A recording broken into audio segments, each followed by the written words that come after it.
for the most part, in traditional Irish music, the keys on a flute really aren't even necessary.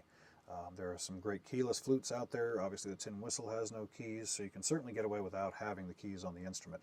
If you do have them, though, there are some kind of cool things you can do, variation-wise, ornament-wise, that you really can't do with a keyless flute or a tin whistle. So that's what this lesson's about.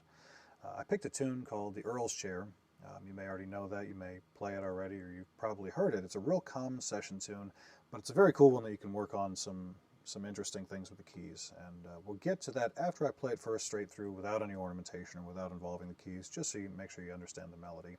And if you don't have the tune already, you can pick it up hopefully from this. So here's the Earl's Chair, pretty basic, and then we'll come back and take a look at what we can do with the keys.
So there's the basic melody, no ornaments, that sort of thing.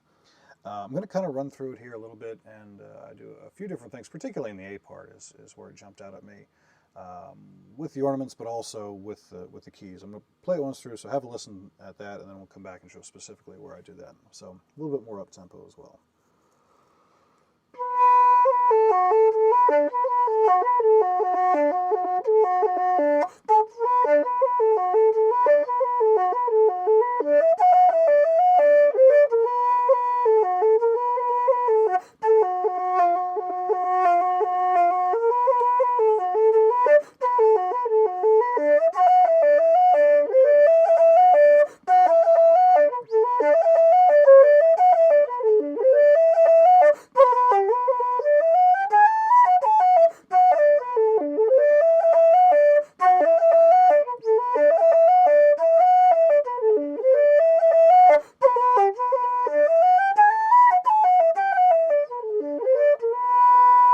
So there's a couple of different things. Again, the ornaments aside, you can always go back and listen to those. But since we're talking about the keys, specifically the B flat key, anytime you're coming to a B natural, it's kind of a cool way to do a slide in there, since the slide off of the A to the B, it's not always as clean as you might like.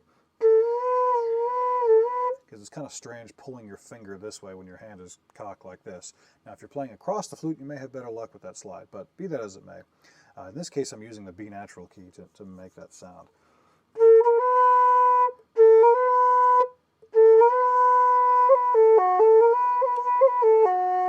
And then I use the F natural key down low. This part here in the A part, things like that are pretty common in traditional music. Any sort of tune in D, or in this case B minor, the relative minor of D, you may kind of bounce back and forth between the D and the F sharp. So in this case, what I'm doing is, and you can do any kind of different variations on that, but I'm just using the F natural instead of the D, and it has kind of a cool jazzy or blue kind of sound to it.